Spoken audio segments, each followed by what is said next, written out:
74세 남자가 10년간 가짜 이름으로 치매 걸린 전 아내의 곁을 지켰고 그녀는 모든 걸 잊었지만 마음만은 그를 알아봤습니다. 25년 전 아들의 죽음으로 무너진 사랑이 빗속에서 다시 깨어나는 이야기.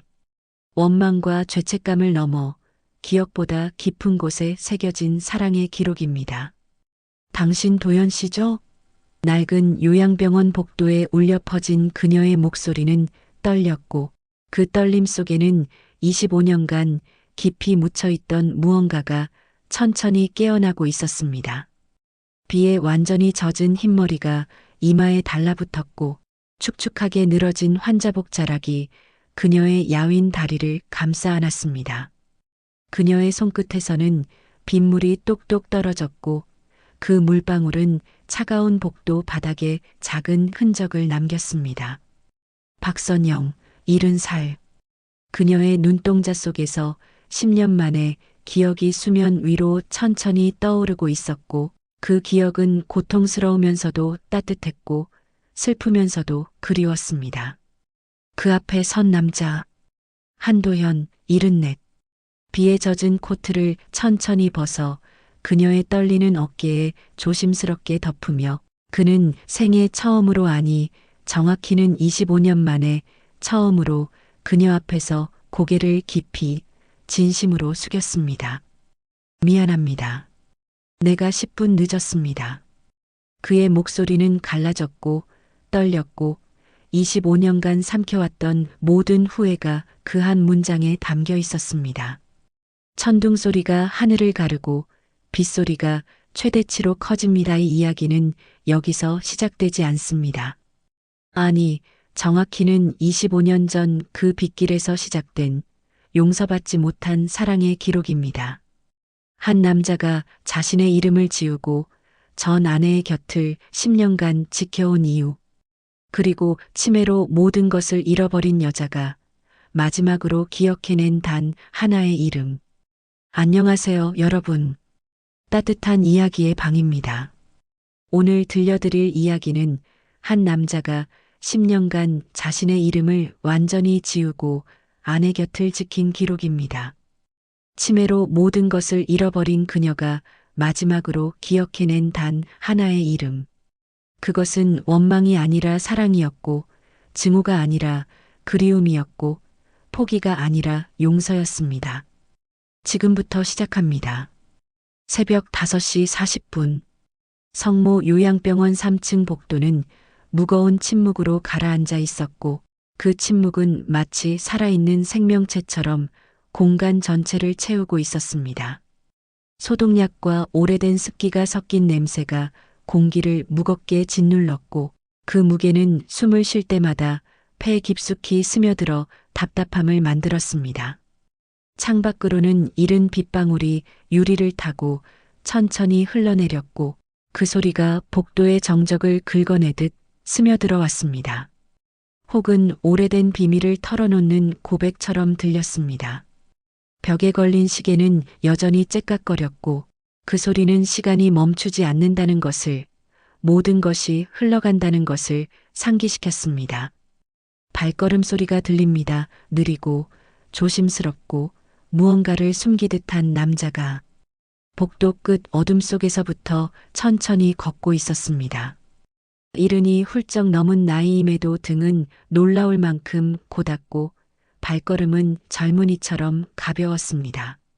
하지만 그 가벼움 속에는 오랜 슬픔의 무게가 숨어 있었고 그는 그 무게를 감추는 법을 25년간 익혔습니다. 검은색 낡은 바람막이는 여러 번 세탁해 색이 발해 있었고 어깨 부분은 약간 헤어져 실밥이 보였습니다. 손에는 조심스럽게 접힌 담요 한 장을 들고 있었고 그 담요는 오래되었지만 깨끗하게 빨아져 있었고 부드러운 섬유유연제 향이 희미하게 났습니다. 그의 얼굴에는 어떤 감정도 새겨져 있지 않았습니다. 마치 오래전 모든 것을 내려놓은 사람처럼, 아니 정확히는 모든 감정을 표현할 자격을 잃었다고 스스로 믿는 사람처럼 그는 그저 무표정하게 걸었습니다. 눈가에는 수없이 많은 밤을 지새운 흔적이 깊게 새겨져 있었습니다. 그는 무거운 발걸음으로 각 방문마다 여러 병실들을 지나 어느덧 한 병실 앞에 섰습니다. 312호. 그는 문 앞에서 멈춰 섰고 잠시 그 자리에 서서 숨을 고르는 듯 했습니다. 문패 옆 작은 명찰에는 박선영이라는 이름이 적혀 있었고 그 이름은 세월의 발에 희미해져 있었습니다. 남자는 문 앞에서 멈춰 섰습니다. 심호흡을 한번 깊게 들이마셨고 그의 가슴이 크게 올라갔다가 천천히 내려왔습니다. 손을 뻗어 손잡이를 천천히 돌렸고 문이 작은 삐걱 소음을 내며 스르륵 열렸습니다. 희미한 호흡 소리가 들립니다. 방 안은 어두웠고 창가로 스며드는 새벽빛만이 공간을 희미하게 밝히고 있었습니다. 침대 옆 딱딱한 플라스틱 의자에 한 여자가 웅크리고 앉아 있었습니다. 박선영, 70살. 치매 진단을 받은 지 12년째. 그녀는 담요도 없이 얇은 하늘색 환자복 차림으로 의자 팔걸이에 머리를 불편하게 기댄 채 잠들어 있었습니다. 숨소리는 규칙적이었지만 약했고 가끔 작은 신음이 섞여 나왔습니다. 그녀의 자세는 편안해 보이지 않았고 목이 꺾인 채로 잠들어 있어 나중에 통증을 느낄 게 분명했습니다. 창가로 스며든 차가운 새벽 공기가 낡은 커튼을 미세하게 흔들었고 그 바람이 그녀의 흰 머리카락을 건드렸습니다. 그녀의 손끝은 파랗게 얼어 있었고 손등에는 주사 자국이 여러 개 남아 있었습니다. 손톱은 깎이지 않아 약간 길었고 손가락 마디는 관절염으로 약간 굽어 있었습니다. 남자는 한참을 그녀를 바라보았습니다. 표정은 여전히 없었습니다. 하지만 그의 손이 미세하게 떨렸고 턱 근육이 굳어졌고 눈가에 잠깐 무언가가 스쳤습니다. 그것은 슬픔이었고 죄책감이었고 그리움이었고 사랑이었습니다. 추우셨겠습니다. 속삭이듯 중얼거린 그 목소리는 공기 속으로 흩어졌고 아무도 듣지 못했습니다. 그의 목소리는 갈라져 있었고 오랫동안 제대로 된 말을 하지 않은 사람처럼 거칠었습니다.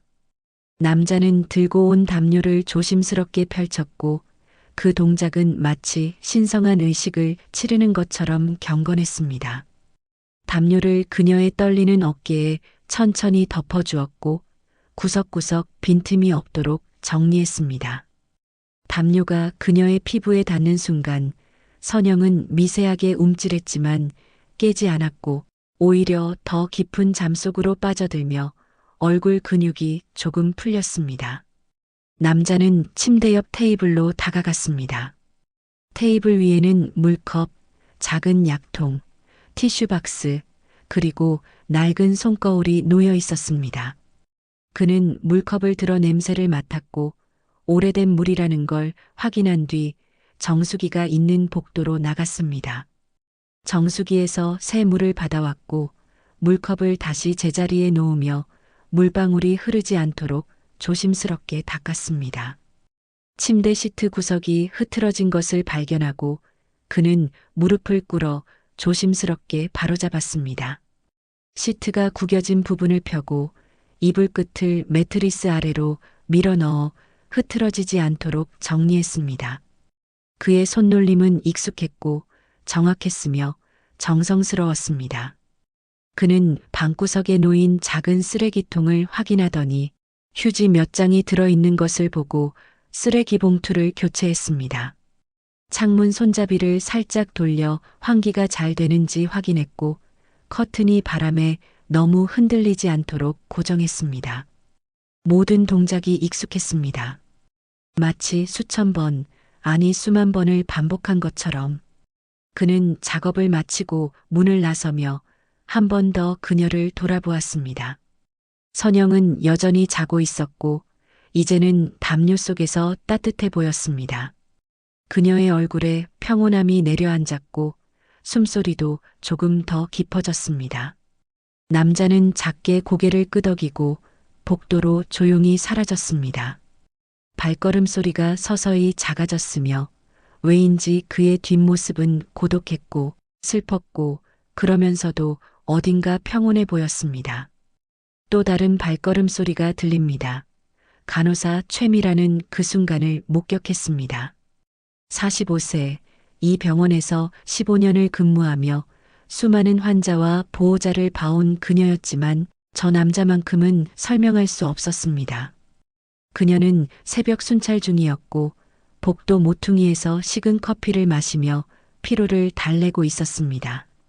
심야 근무는 항상 힘들었고 특히 새벽 시간대는 환자들의 이상 징후를 체크해야 해서 긴장을 늦출 수 없었습니다.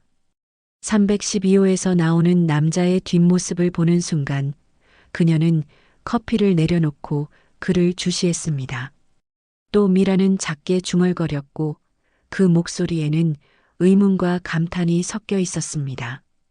저 남자는 일주일에 5번, 때로는 매일 새벽에 나타났고 항상 같은 시간대였습니다. 정확히 새벽 5시 30분에서 45분 사이. 마치 알람을 맞춰 놓은 것처럼 규칙적이었고 한 번도 어긋난 적이 없었습니다. 병원 기록에 없는 사람이었고 보호자도 아니었고 면회 신청자도 아니었습니다. 미라는 처음 그를 발견했을 때 병원 보안에 신고하려 했습니다.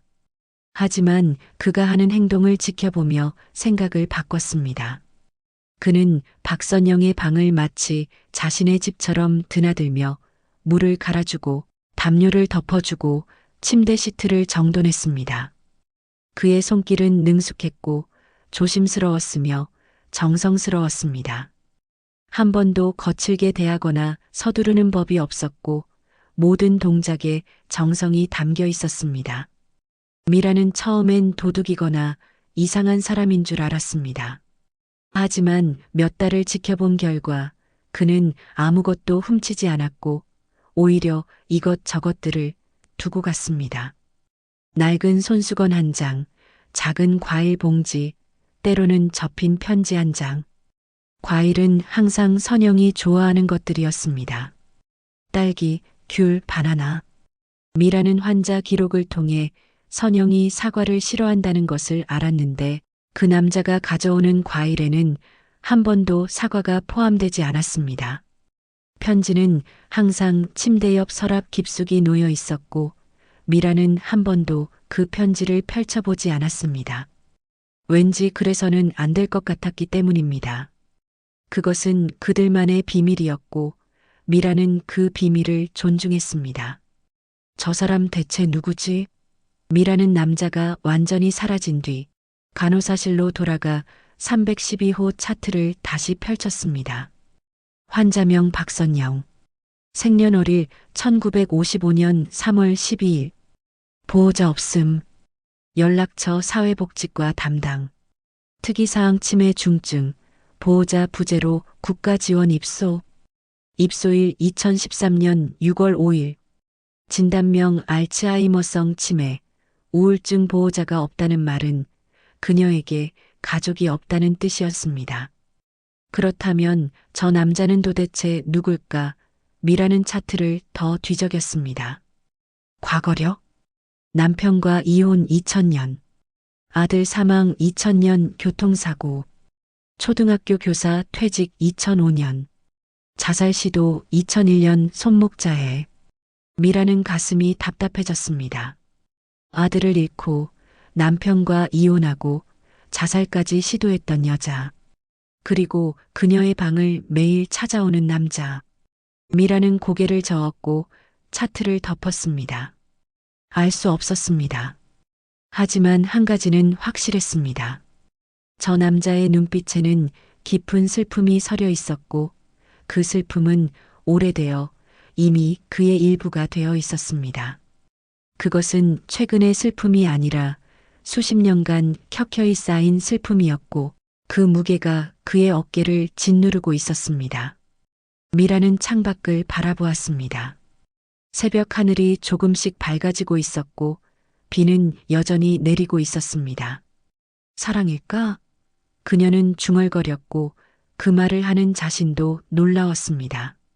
다음 날 오전, 미라는 312호를 청소하던 중 침대 밑 먼지 낀 구석에서 낡은 공책 한 권을 발견했습니다. 가죽 표지는 손때로 달아 있었고 모서리는 헤어져 실밥이 보였습니다.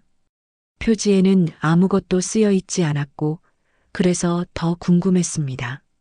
표지를 만져보니 부드러웠고 오래된 가죽 냄새가 났습니다. 이게 뭐지? 미라는 주변을 살피고 공책을 조심스럽게 펼쳤습니다. 첫 페이지, 2015년 3월 12일. 손글씨는 떨렸지만 또렷했고 읽는 사람의 마음을 흔들었습니다.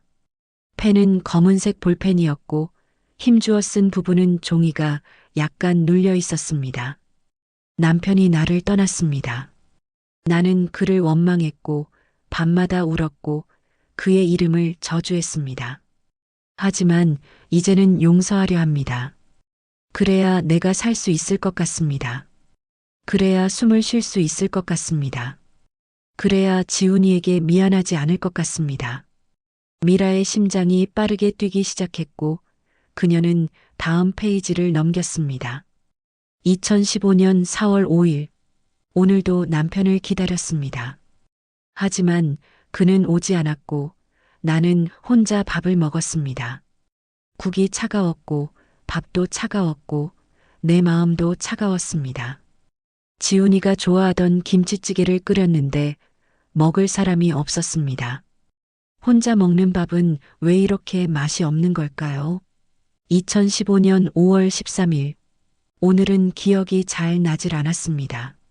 아침에 일어났는데 내가 왜 여기 있는지 기억이 나지 않았습니다. 한참을 침대에 앉아 생각했습니다. 그러다 지훈이 사진을 받고 기억이 돌아왔습니다. 아, 우리 아들이 죽었구나. 다시 울었습니다. 페이지가 넘어갈수록 글씨는 더 흐려졌고 떨림은 더 심해졌습니다. 2016년 6월. 남편의 얼굴이 기억나지 않습니다. 사진을 봐도 낯설었습니다. 하지만 그의 손은 기억합니다. 따뜻했습니다. 거칠었지만 따뜻했습니다. 겨울에도 따뜻했습니다. 2017년 8월. 병원에 입원했습니다. 치매라고 합니다. 기억이 사라진답니다. 나는 이미 많은 것을 잊어버렸습니다. 지훈이 얼굴도 가끔 기억나지 않습니다. 하지만 지훈이를 사랑했다는 것은 기억합니다. 난 이제 어쩌면 좋죠. 그래도 그것만으로도 다행입니다. 2018년. 누군가 내 방에 옵니다. 봉사 선생님이라고 합니다. 그런데 이상합니다. 그분의 손이, 그분의 냄새가, 그분의 걸음소리가 익숙합니다. 마치 오래전에 알던 사람 같습니다. 미라는 심장이 두근거렸고 손이 떨렸습니다. 2019년. 봉사 선생님이 과일을 가져왔습니다. 딸기였습니다. 제가 딸기를 좋아한다는 걸 어떻게 아셨을까요? 물어봤지만 대답하지 않으셨습니다. 그저 미소만 지으셨습니다. 하지만 왜인지 그 미소가 슬퍼 보였습니다. 2020년. 오늘은 기억이 하나도 나지 않는 날이었습니다. 내가 누군지, 왜 여기 있는지 아무것도 기억나지 않았습니다. 무서웠습니다. 하지만 봉사 선생님이 오셨고 손을 잡아주셨습니다. 그 손이 따뜻했고 안심이 되었습니다. 2021년. 봉사 선생님을 보면 가슴이 뜁니다. 왜 그런지 모르겠습니다. 그분을 본 적이 있는 것 같기도 하고 없는 것 같기도 합니다. 하지만 그분이 오면 외롭지 않습니다. 2022년. 오늘 꿈을 꿨습니다. 젊은 남자가 나타나서 웃으며 말했습니다. 사랑해. 그 남자가 누군지 모르겠습니다. 하지만 그 목소리가 익숙했습니다.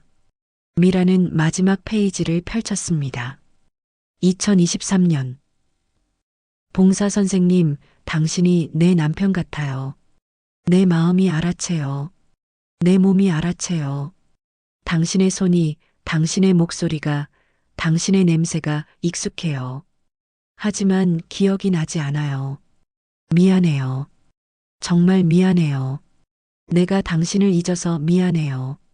미라는 공책을 덮었습니다. 손이 떨렸고 눈시울이 뜨거워졌고 가슴이 먹먹해졌습니다. 저 남자가 남편? 그녀는 공책을 조심스럽게 원래 자리에 두고 복도로 뛰쳐나갔습니다.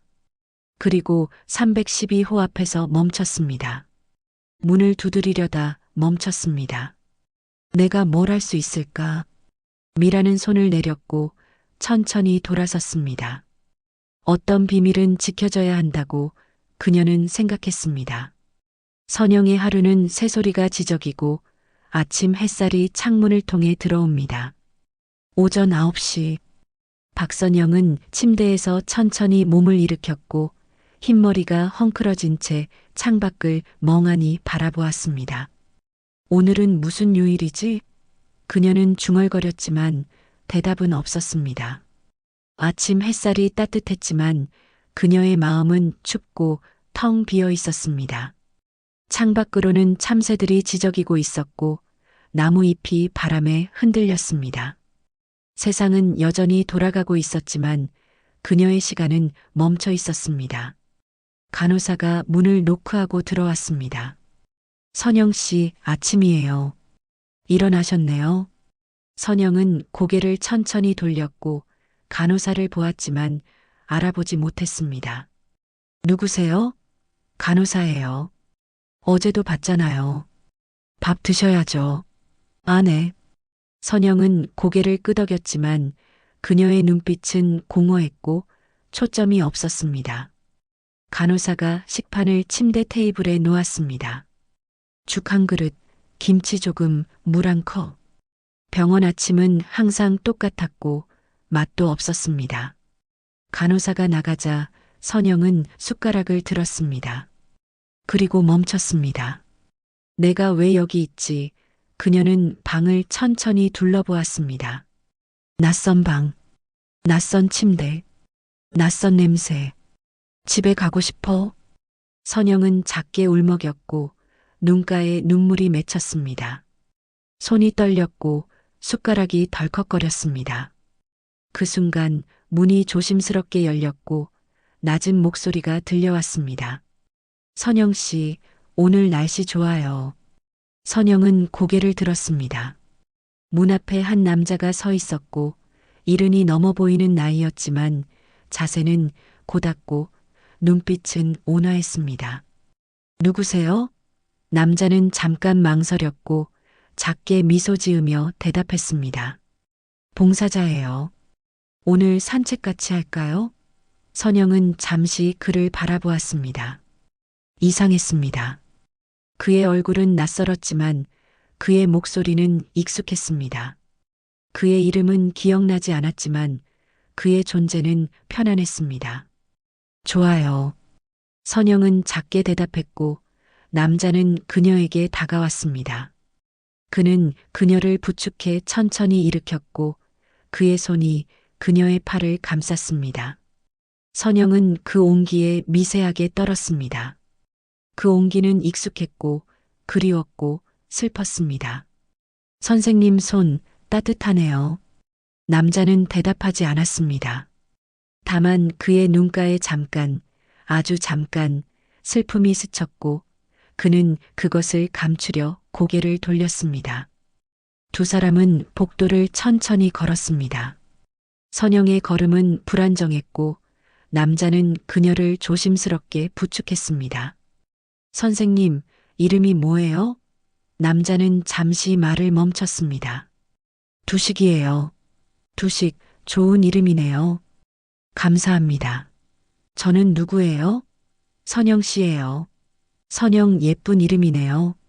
남자는 금방이라도 울 것 같이 슬프게 미소 지었습니다. 네, 예쁜 이름이에요. 두 사람은 정원으로 나갔습니다. 햇살이 따뜻했고 바람이 불었고 꽃이 피어 있었습니다. 선영은 꽃을 보며 미소 지었습니다. 꽃이 예쁘네요. 네. 누가 심었을까요? 사랑하는 사람이 심었을 거예요. 사랑하는 사람 선영은 그 말을 곱씹었습니다.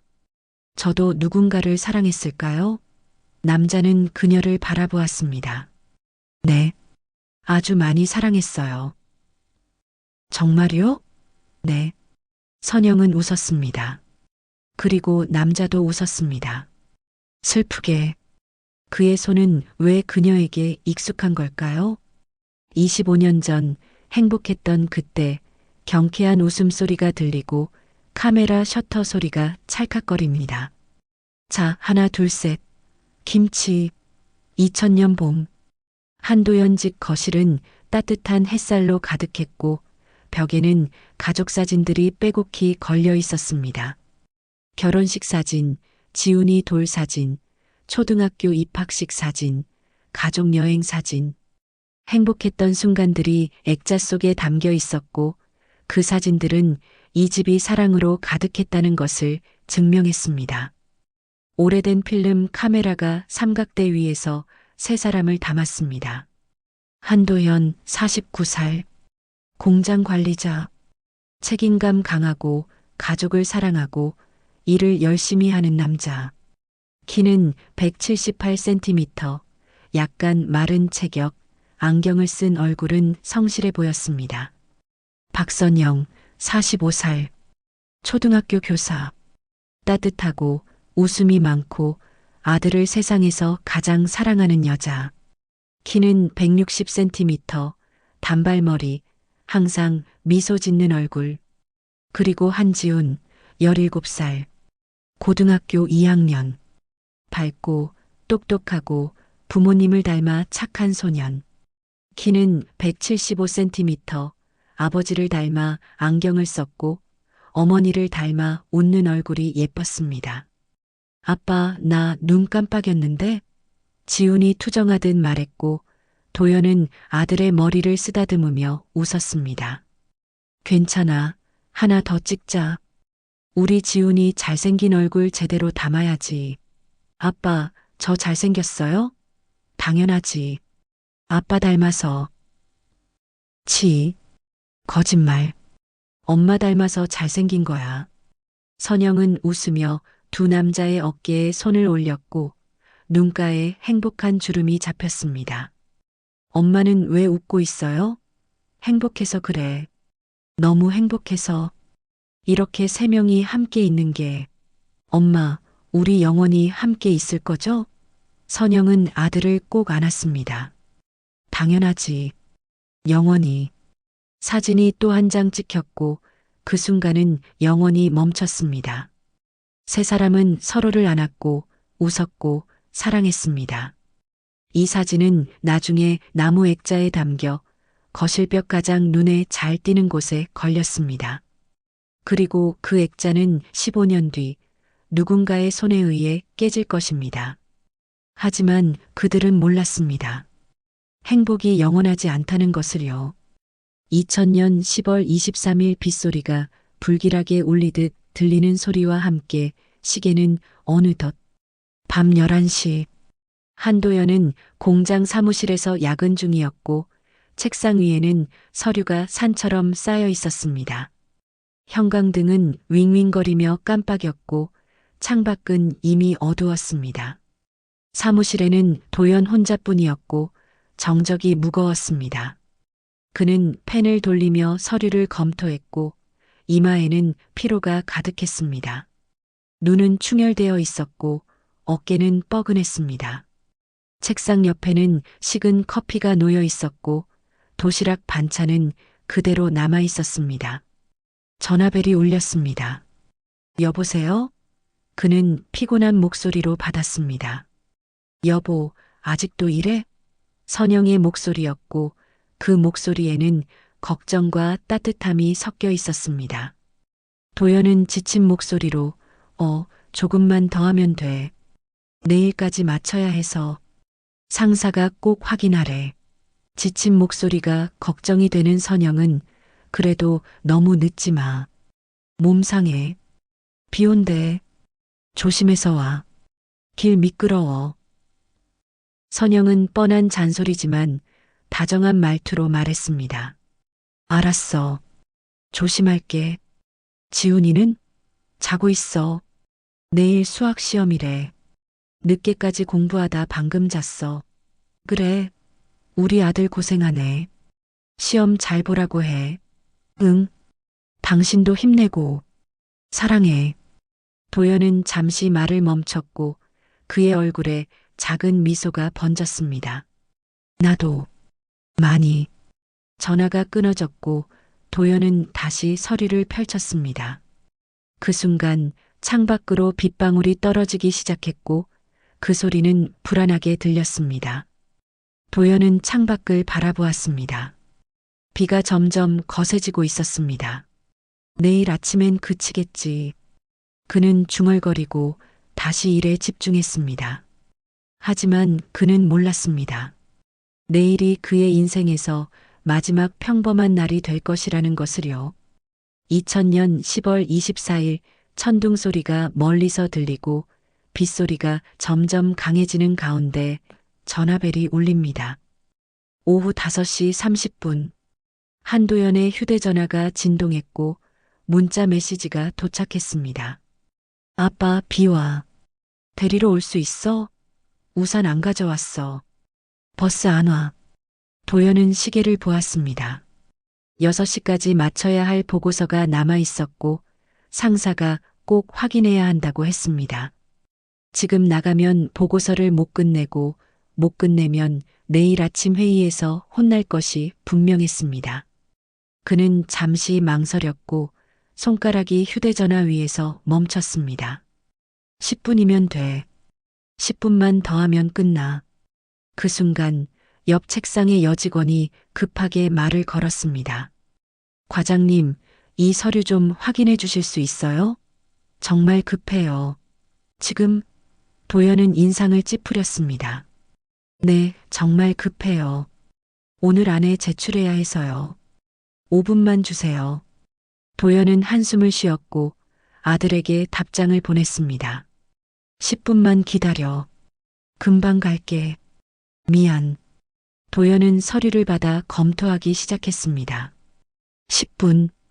단 10분이 세상을 바꿀 줄 그는 몰랐습니다. 단 10분이 그의 인생을 무너뜨릴 줄 그는 몰랐습니다. 그저 10분이 그의 아들의 생명을 앗아갈 줄은 그는 몰랐습니다. 오후 5시 45분. 한지우는 학교 앞 횡단보도에서 기다렸고 비는 점점 거세졌습니다. 우산이 없던 그는 책가방으로 머리를 가렸지만 이미 교복은 흠뻑 젖어 있었습니다. 우산이 바람에 뒤집혔고 그의 교복은 이미 젖어 있었습니다. 신발 속으로 물이 스며들었고 발이 시렸습니다. 아빠, 빨리 오시지. 지우는 중얼거렸고 주변을 둘러보았습니다. 친구들은 이미 다 집에 갔고 그만 혼자 남아 있었습니다. 휴대전화를 꺼내 시간을 확인했습니다. 5시 43분. 아빠 늦네 하던 중 신호가 초록불로 바뀌었습니다. 지우는 횡단보도를 건너기 시작했고 우산을 바로잡으려 고개를 숙였습니다. 그 순간 급브레이크 소리가 날카롭게 울리고 빗길을 미끄러진 차 한 대가 신호를 무시하고 돌진하면서 헤드라이트가 지훈을 환하게 비췄습니다. 지훈은 뒤돌아보았지만 늦었습니다. 빗길은 상상 이상으로 미끄러웠고 그래서 브레이크는 무용지물이 돼버린 채 차는 멈추지 못했습니다. 충격음이 크게 울리면서 지훈의 비명과 함께 책가방이 횡단보도 한가운데로 날아가 떨어졌고 교과서들이 쏟아져 나왔습니다. 그 후에도 추적추적 억수로 비만 내렸습니다. 차가운 빗소리만이 세상을 채웠습니다. 운전자는 차에서 내려 달려왔고 비명을 질렀습니다. 안 돼, 안 돼. 하지만 지우는 움직이지 않았습니다. 재빨리 구급차가 도착했지만 너무 늦었습니다. 희미한 조명에 느린 발걸음 소리는 병원 영안실을 가득 채웠고 한도연은 병원 영안실 앞에 비에 완전히 젖은 채 망연자실 서 있었습니다. 손은 멈추지 않고 떨렸고 다리는 무너질 것 같았고 숨은 제대로 쉬어지지 않았습니다. 경찰이 그에게 말했습니다. 한도연 씨 맞으십니까? 네. 아드님께서 교통사고를 당하셨습니다. 죄송합니다. 도연의 세상이 멈췄습니다. 도연은 울음 섞인 목소리로 거짓말이죠? 경찰은 고개를 숙인 채 짧은 한마디를 했습니다. 죄송합니다. 흐느끼는 도윤의 목소리는 이미 모든 힘이 빠진 채 안 돼. 이럴 수 없어. 내가 데리러 가고 있었는데. 도연은 무너졌고 바닥에 주저앉았습니다. 경찰은 그를 부축해 일으켰고 영안실로 안내했습니다. 문이 천천히 열렸습니다. 들어오세요. 의사의 목소리는 낮고 조심스러웠습니다. 도연은 눈물 범벅에 앞도 제대로 보이지 않은 채 천천히 걸어 들어가면서 고통스런 한 걸음 한 걸음 발을 옮겨야 했습니다. 하얀 천이 덮인 침대. 의사가 천을 천천히 걷어 올렸습니다. 한지훈, 17살. 차갑고 창백하고 더 이상 움직이지 않는 얼굴. 그의 얼굴에는 작은 상처가 있었고 입가에는 피가 약간 묻어 있었습니다. 도연은 무릎이 꺾였고 바닥에 주저앉았습니다. 지훈아. 아들의 이름을 부르려는 목소리조차 나오지 않았고 그의 목구멍이 막혔습니다. 미안하다. 아빠가 늦어서. 아빠가 10분만 빨리 갔더라면. 도연은 떨리는 손으로 아들의 손을 잡았습니다. 차가웠습니다. 너무 차가웠고 그 차가움이 그의 영혼까지 얼렸습니다. 일어나. 제발 일어나. 아빠가 왔어. 아빠가 데리러 왔어. 하지만 지우는 대답하지 않았습니다. 흐느끼는 사이 문이 갑자기 열렸습니다. 박선영이 들어왔고 그녀는 침대를 보았습니다. 그리고 비명을 질렀습니다. 지훈아. 선영은 달려가 아들을 끌어안았고 온몸이 떨렸습니다. 일어나. 엄마가 왔어. 제발 일어나. 하지만 지훈은 움직이지 않았고 아무런 대답 없이 더 이상 숨도 쉬지 않았습니다. 선영은 울부짖었고 그 소리는 영안실을 넘어 복도까지 퍼져 모든 사람들의 가슴을 찔렀습니다. 도연은 그녀 옆에 무릎을 꿇었고 입을 열려 했지만 아무 말도 나오지 않았습니다. 선영아. 그의 목소리는 갈라졌습니다. 선영은 천천히 도연을 돌아보았습니다. 그녀의 눈빛에는 무언가가 깨지고 있었습니다. 그것은 사랑이자 믿음이었고 그들의 미래이자 그들의 모든 것이었습니다. 당신이 데리러 갔어야죠. 그 말은 칼보다 날카로웠고 도연의 가슴을 찔렀습니다. 도연은 입을 열지 못했고 목소리를 잃었습니다. 당신이 10분만 빨리 갔더라면. 단 10분만. 선영의 목소리는 떨렸고 그 떨림 속에는 분노와 슬픔이 뒤섞여 있었습니다. 우리 지훈이가 안 죽었을 텐데. 우리 아들이 살아 있었을 텐데. 도연은 고개를 깊이 숙였고 눈물이 바닥에 떨어졌습니다. 미안해. 정말 미안해.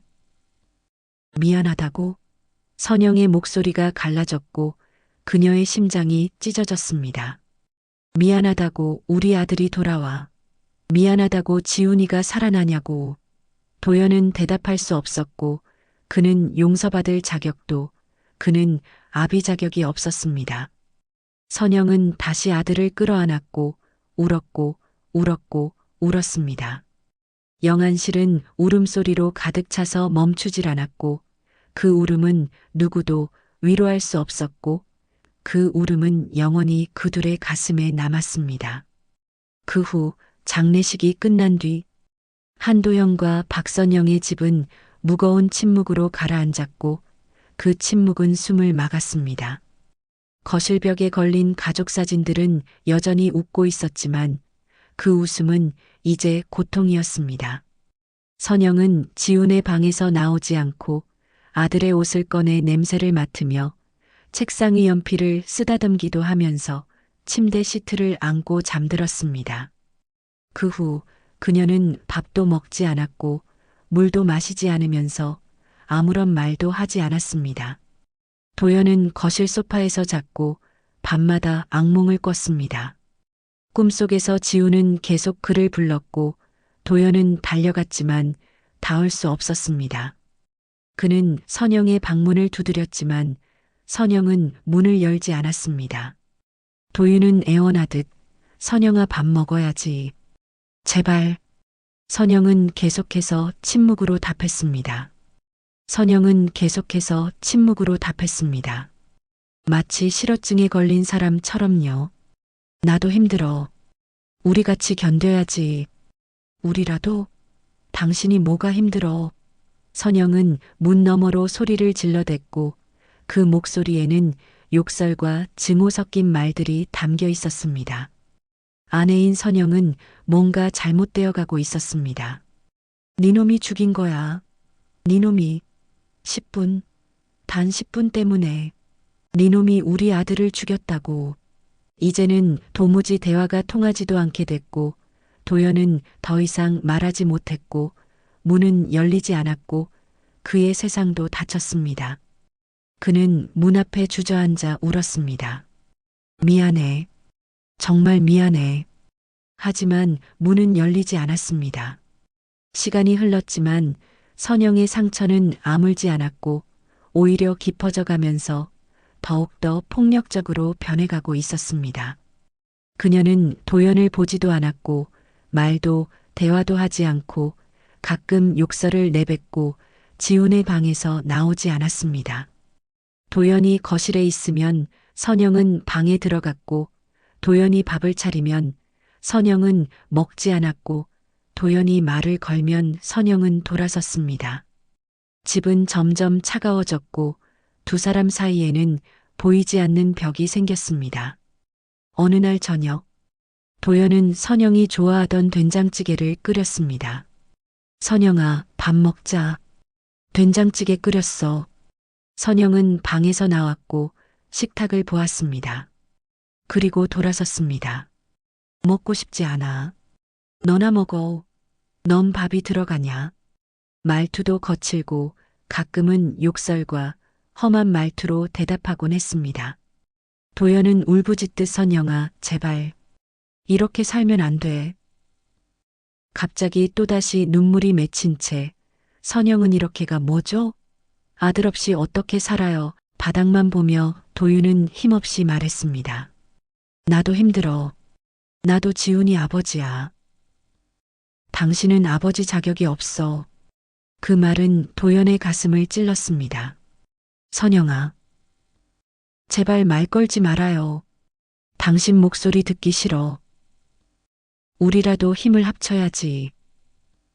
당신 때문에 내 아들이 죽었어. 내 삶의 모든 것이 어떤 아이가. 당신 때문에. 도연은 더 이상 말할 수 없었습니다. 그는 알고 있었습니다.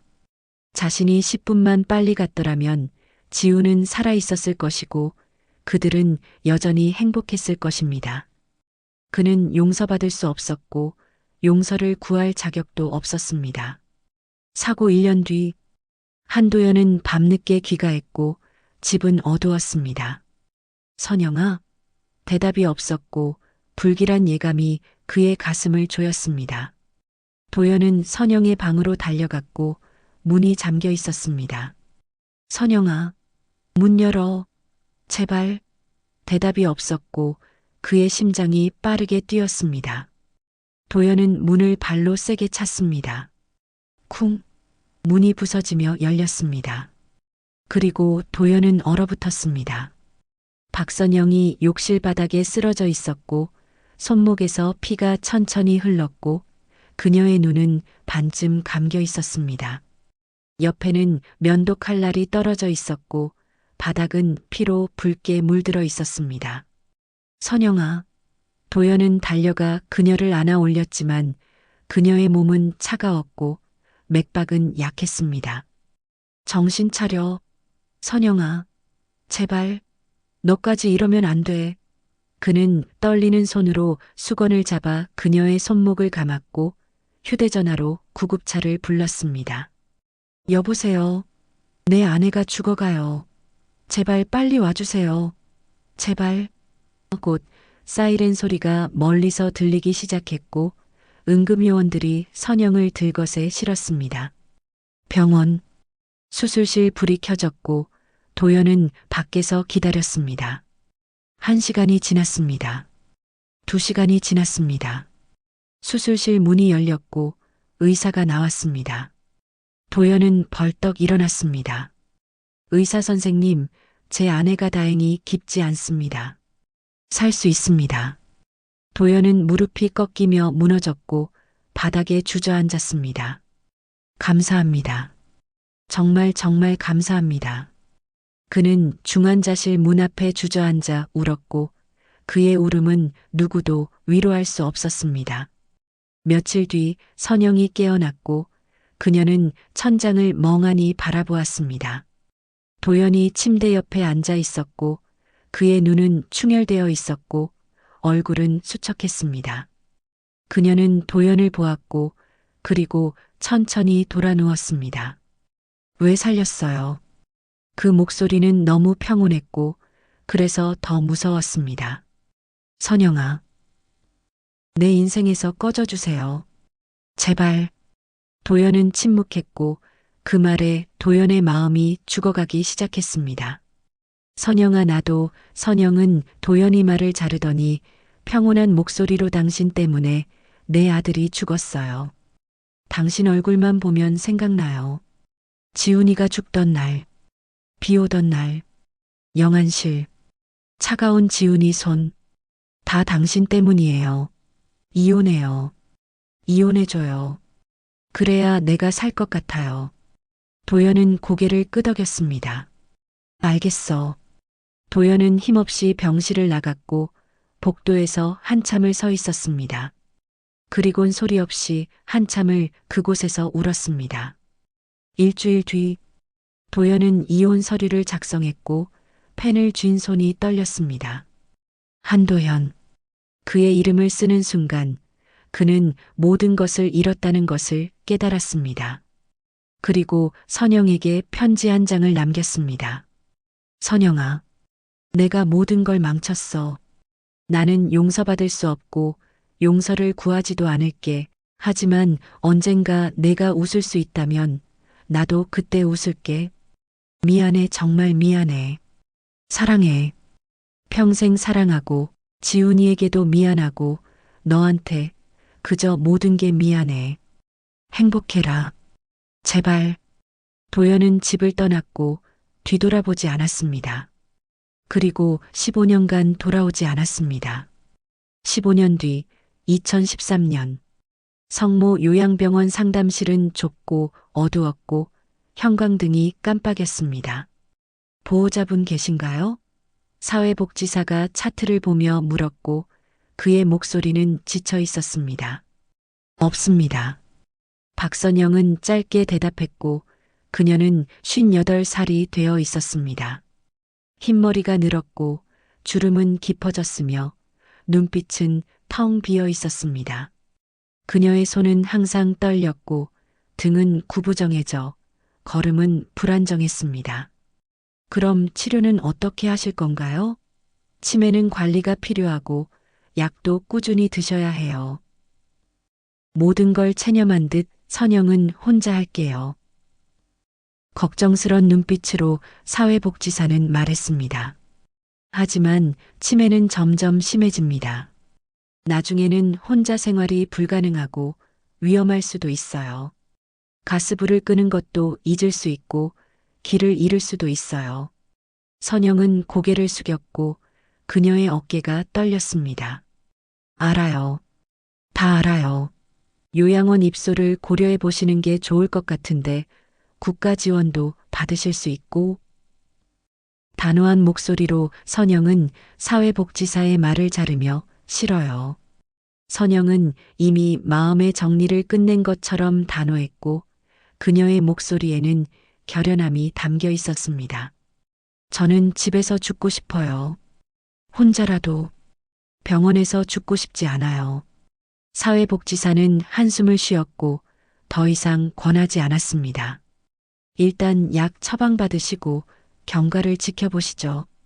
다음 달에 다시 오세요. 증상이 심해지면 연락 주시고요. 선영은 고개를 끄덕였고 천천히 일어나 병원을 나섰습니다. 빗소리가 들립니다.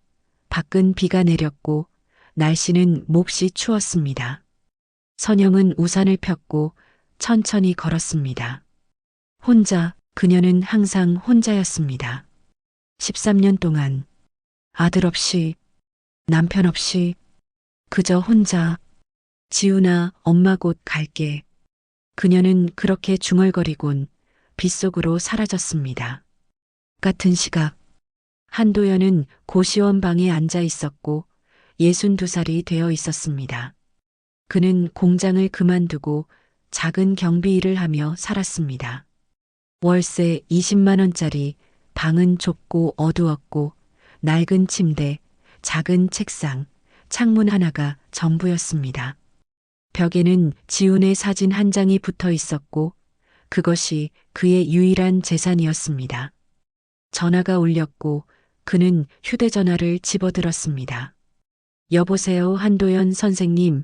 저 사회복지사 김민수입니다. 무슨 일이시죠?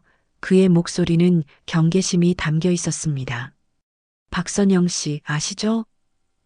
그 이름에 도연의 심장이 멎고 숨이 막혀와 세상이 멈춘 것 같았습니다. 네. 치매 진단 받으셨어요. 중증입니다. 혼자 사시는데 관리가 어려울 것 같아서요. 가족 연락처를 찾다가 이혼 기록을 받고 그래도 연락드려 봤습니다. 보호자가 없어서 연락드렸습니다. 혹시 연락처라도 아시는 분이 계시면. 말이 끝나기가 무섭게 도윤은 제가 갑니다. 도연은 단호하게 말했고 전화를 끊었습니다. 손이 부들부들 떨리면서 눈물이 흘렀고 가슴이 찢어지도록 아팠습니다. 선영아. 그는 가방을 챙기기 시작했고 그의 눈에는 결심이 담겨 있었습니다. 13년 만에 그는 다시 그녀를 만나게 될 것입니다.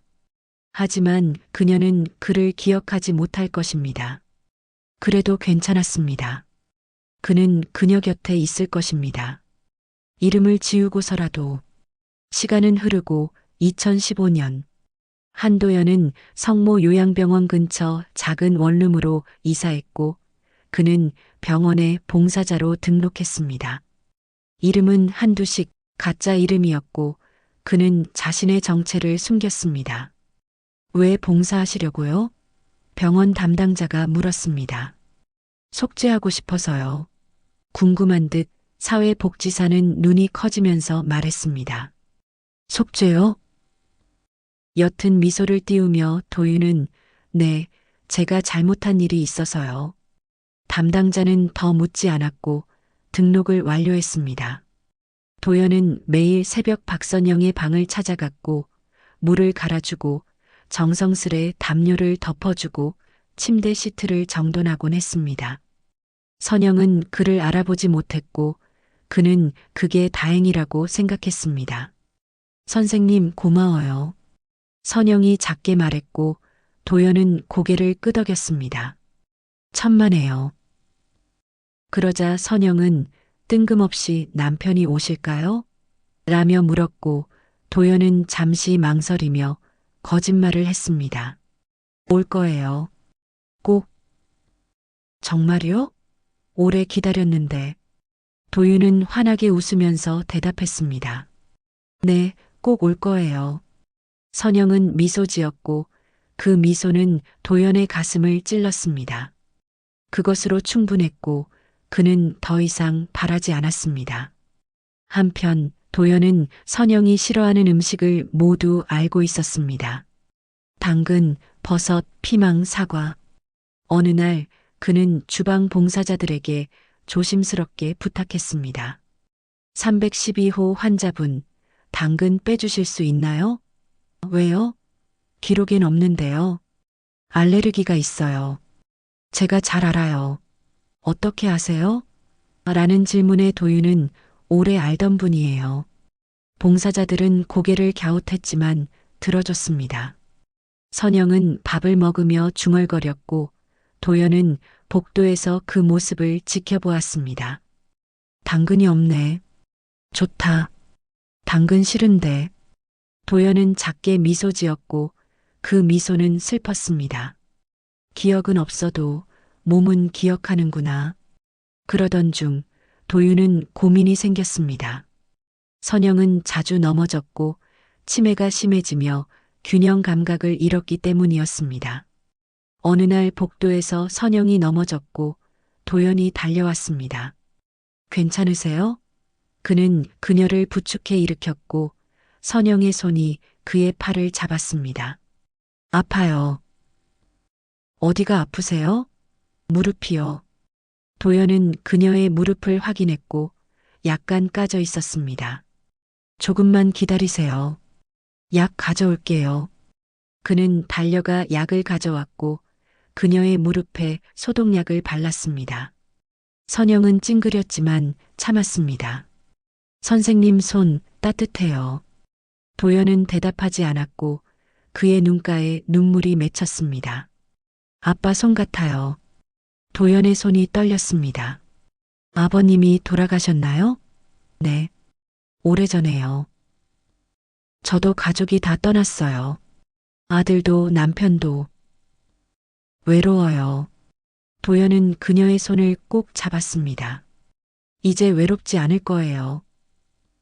정말요? 도연은 미소를 띄우며 대답했습니다. 네.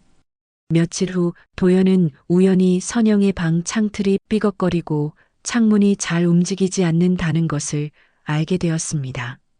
그래서 곧바로 도연은 망치와 못을 가져와 수리했습니다. 무슨 일이세요? 간호사가 물었고 도연은 작업을 멈추지 않았습니다. 창문이 열리지 않아서요. 환기가 안 되면 답답하실 것 같아서요. 아, 고마워요. 요즘 봉사자분들이 정말 친절하시네요. 도연은 작업을 마쳤고 창문을 열어보았습니다. 스르륵.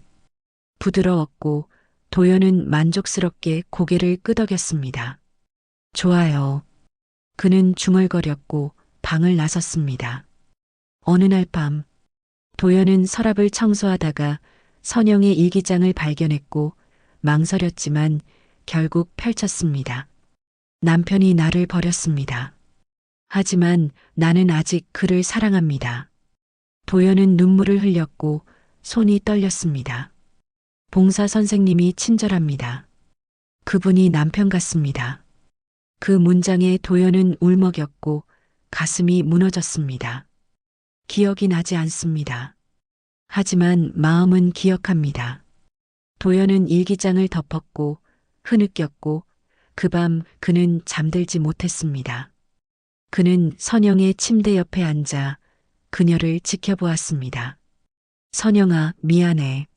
정말 미안해. 그녀의 마음은 정말 그를 기억하고 있었을까요? 그러던 어느 날 비 오는 밤 천둥 소리가 크게 울리고 정전으로 모든 병실에 불이 꺼졌습니다. 밤 11시 비상등이 켜졌고 복도는 어둡고 음산했습니다. 간호사들이 분주하게 움직였고 목소리가 복도에 울렸습니다.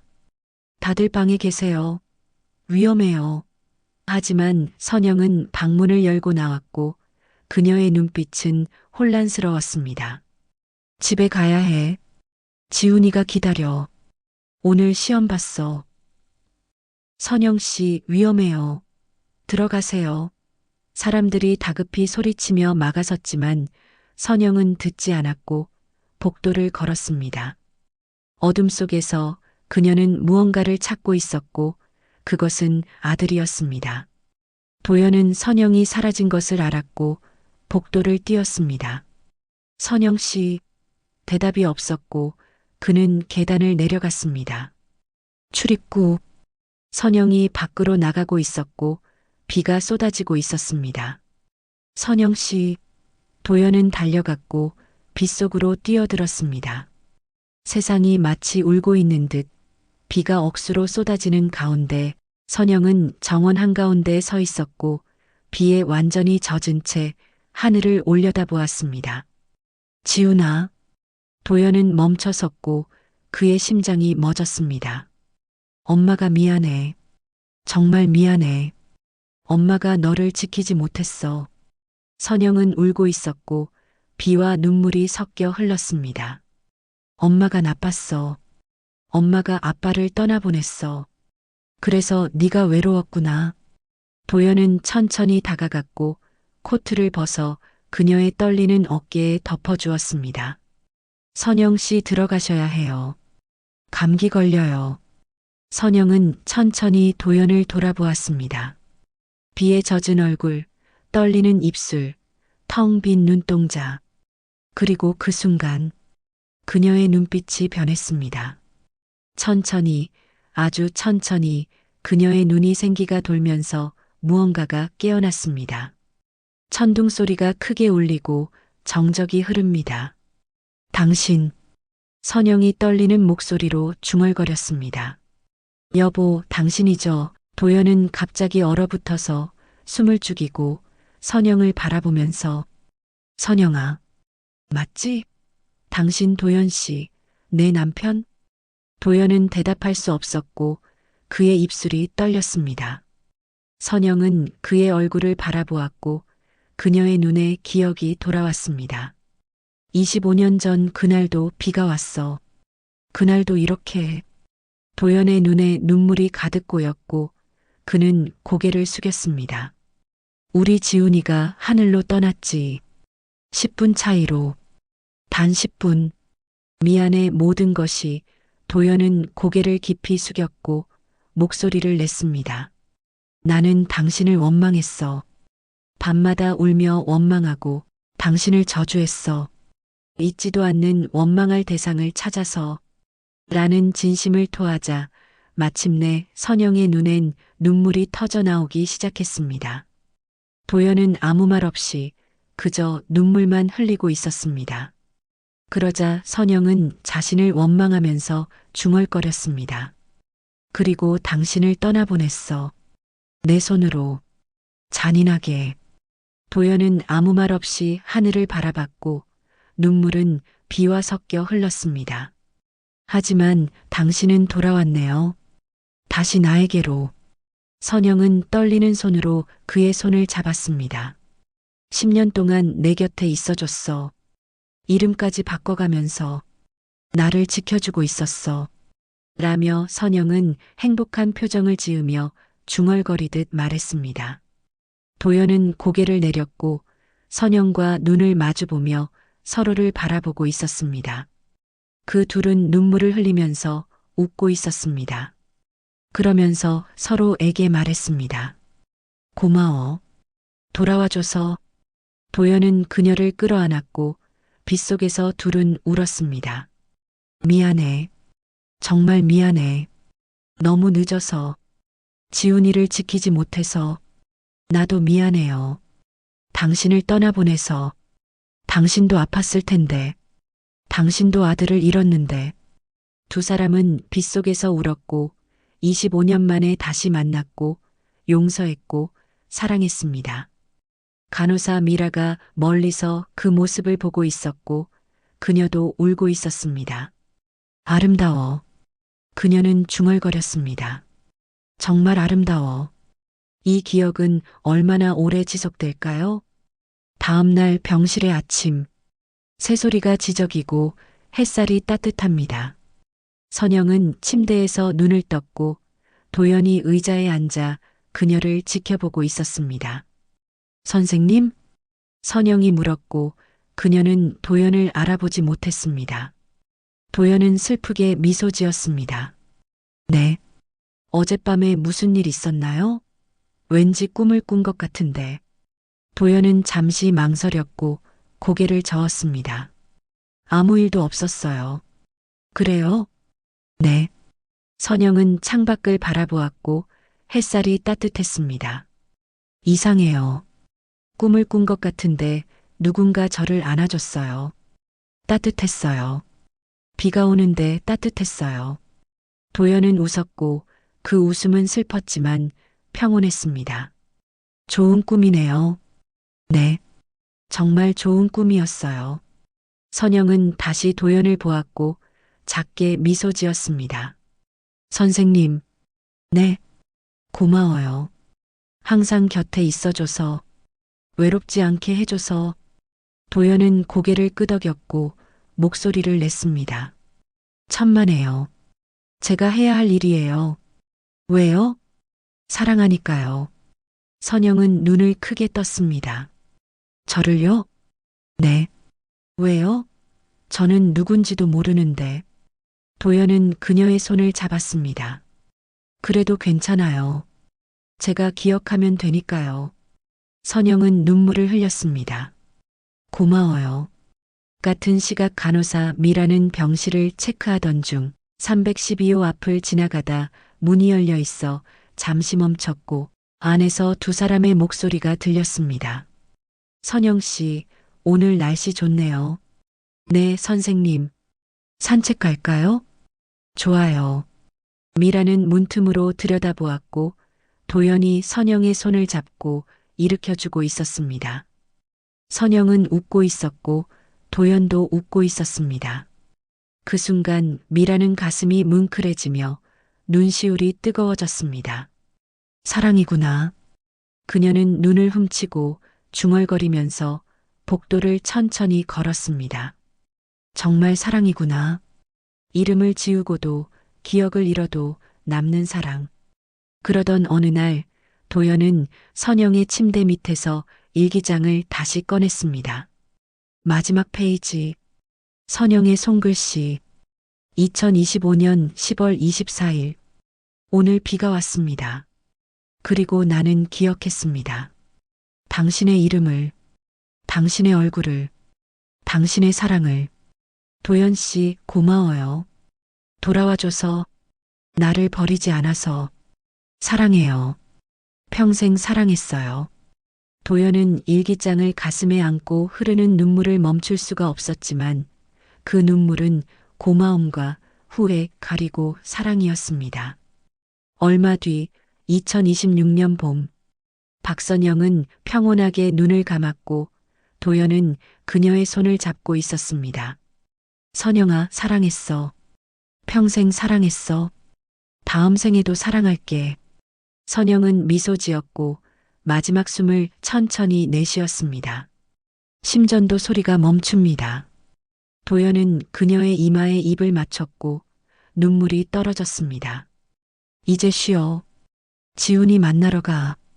우리 아들이 기다리고 있어. 장례식. 도연은 관 앞에 섰고 꽃을 한 송이 들었습니다. 우리 오래된 인연이야. 행복했고 고통스러웠지만 아름다웠어. 그는 떨리는 목소리로 중얼거리며 여보, 다음 생에 다시 또 만나자. 알았지? 꼭. 그때는 더 잘할게. 도연은 관에 꽃을 놓았고 천천히 돌아섰습니다. 그렇게 병원 복도의 발걸음 소리는 서서히 줄어들었습니다. 간호사 미라는 312호를 정리하던 중 침대 밑에서 오래된 일기장 한 권이 나왔습니다. 그녀는 서둘러 펼쳐서 마지막 페이지를 읽었습니다. 사랑은 때로 기억보다 오래 남는 것 같다. 이름을 잊고 얼굴을 잊어도 마음은 기억한다. 여보, 도연 씨 정말 후회하고 있고 미안했어. 하지만 당신을 사랑했어요. 지금도 영원히. 미라는 일기장을 덮었고 창밖을 바라보았습니다. 햇살이 따뜻했고 봄바람이 불었고 꽃이 피었습니다. 아름다운 사랑이었어요. 정말 아름다운 사랑. 그녀는 중얼거렸고 작게 미소 지었습니다. 여러분, 오늘 이야기는 여기까지입니다. 74세 남자가 10년간 자신의 이름을 완전히 지우고 치매에 걸린 아내 곁을 묵묵히 지킨 이야기였습니다. 기억은 사라져도 사랑은 남았고 마음은 끝까지 기억했습니다. 우리가 누군가를 진심으로 사랑한다는 것은 그 사람의 이름을 기억하는 것이 아니라 그 사람의 온기를 기억하는 것인지도 모릅니다. 박선영과 한도연. 두 사람은 25년의 원망과 죄책감을 넘어 마침내 서로를 용서했고 사랑을 확인했습니다. 늦었지만 충분했습니다. 이 사연은 어느 요양병원 간호사분이 보내주신 사연으로 개인정보 보호를 위해 일부 각색을 해서 여러분들께 이야기 형식으로 들려드렸습니다. 여러분도 오늘 사랑하는 사람에게 한마디 전해보시는 건 어떨까요? 사랑해요. 고마워요. 그 말이 누군가의 인생을 바꿀지도 모릅니다. 오늘 이야기가 여러분의 마음에 작은 울림이 되었기를 바랍니다. 이야기가 좋았다면 구독과 좋아요, 설정 부탁드립니다. 따뜻한 이야기의 방이었습니다. 다음 이야기에서 또 만나요. 사랑합니다.